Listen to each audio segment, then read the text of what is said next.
السلام علیکم ورحمۃ اللہ وبرکاتہ۔ معزز ناظرین، ایک بزرگ فرماتے ہیں کہ میں ایک سال سخت ترین گرمی کے زمانے میں حج کو چلا۔ لو بڑی شدت سے چلتی تھی۔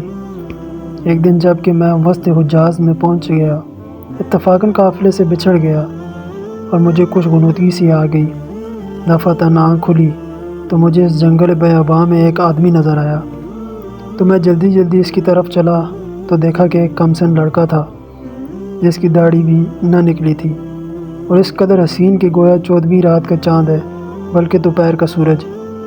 اس پر ناز و نعمت کے کرشمے چمک رہے تھے۔ میں نے اس کو سلام کیا۔ اس نے کہا، ابراہیم، وعلیکم السلام۔ میرا نام لینے پر مجھے انتہائی حیرت ہوئی اور مجھ سے سکوت نہ ہو سکا۔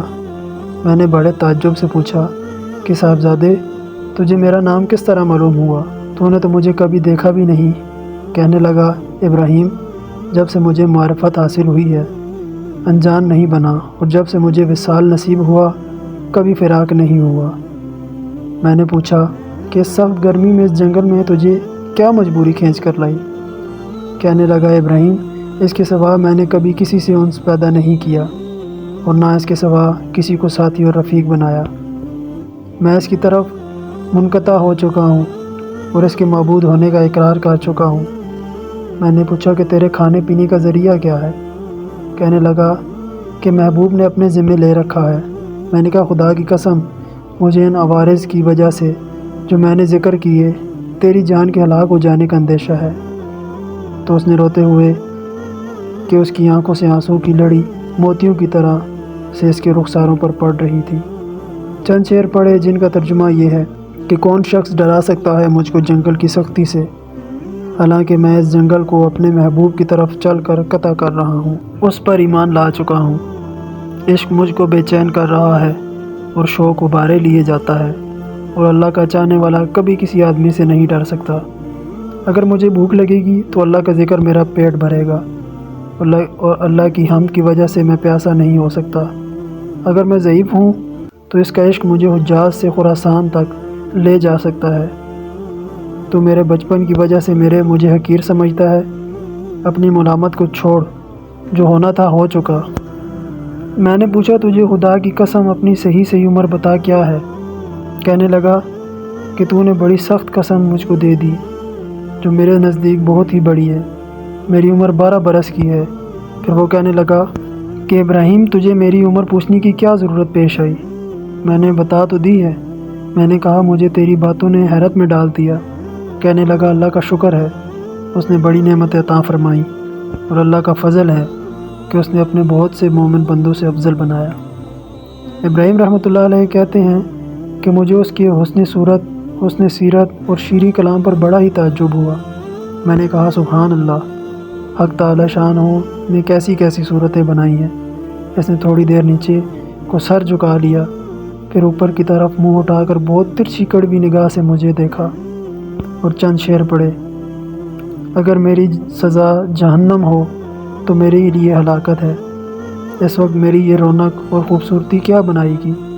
اس وقت میری ساری خوبیوں کا عذاب عیب دار بنا دے گا، اور جہنم میں عرصہ طویل تک رونا پڑے گا، اور جبار جل جلالہ یہ فرمائے گا، اور بدترین غلام نے، تو نے میرے نافرمانوں میں ہے، تو نے دنیا میں میرا مقابلہ کیا، میری حکم عدولی کی۔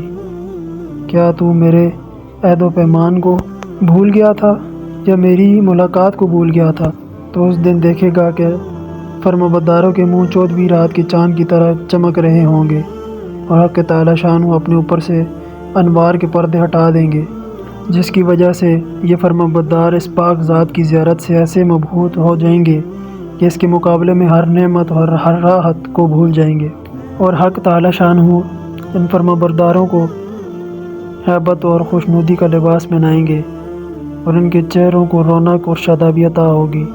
یہ اشعار پڑھ کر کہنے لگا، اے ابراہیم، جو دوست سے منقطع ہو گیا ہو اور وصال اس کو حاصل ہے جس نے اللہ کی اطاعت سے وافر حصہ لیا ہو، لیکن ابراہیم، اپنے رفقا سفر سے بچھڑ گئے ہو۔ میں نے کہا، ہاں، میں ایسا ہی رہ گیا ہوں۔ تو اسے اللہ کے واسطے سوال کرتا ہوں کہ تو میرے لیے دعا کرے کہ میں اپنے ساتھیوں سے جا ملوں۔ میرے اس کہنے پر اس لڑکے نے آسمان کی طرف دیکھا اور کچھ آہستہ آہستہ زبان سے کہا کہ مجھے اس کے ہونٹ حرکت کرتے ہوئے معلوم ہوئے۔ اس وقت مجھے دفعتاً نیند کا جھونکا سا آیا یا بے ہوشی سی ہوئی۔ اس سے جو میں نے افاقہ پایا تو قافلے کے بیچ میں اونٹ پر اپنے آپ کو پایا، اور میرے اونٹ پر جو میرا ساتھی تھا وہ مجھ سے کہہ رہا تھا، ابراہیم ہوشیار رہو، سنبھلے رہو، ایسا نہ ہو اونٹ پر سے گر جاؤ۔ اس لڑکے کا مجھے کچھ پتہ نہ چلا کہ وہ آسمان پر اڑ گیا یا زمین کے اندر اتر گیا۔ جب ہم سارا راستہ طے کر کے مکہ مکرمہ پہنچ گئے اور میں حرم شریف میں داخل ہوا تو کیا دیکھتا ہوں کہ وہ لڑکا کعبہ شریف کا پردہ پکڑے ہوئے رو رہا ہے اور چند شعر پڑھ رہا ہے جن کا ترجمہ یہ ہے: میں کعبے کا پردہ پکڑ رہا ہوں اور بیت اللہ کی زیارت بھی کر رہا ہوں، لیکن دل میں جو کچھ ہے اس کو اور راز کی بات کو تو خوب جانتا ہے۔ میں بیت اللہ کی طرف پیدل چل کر آیا ہوں، کہیں سوار نہیں ہوا، اس لیے کہ میں باوجود اپنی کم سنی کے عاشق ہوں۔ میں بچپن ہی سے تجھ پر مرنے لگا ہوں، جبکہ میں عشق کو جانتا بھی نہ تھا، اور اگر لوگ ملامت کریں کسی بات پر تو میں ابھی عشق کا طفل مکتب ہوں۔ اے اللہ، اگر میری موت کا وقت آ گیا ہو تو شاید میں تیرے وصل سے بہرہ یاب ہو سکوں۔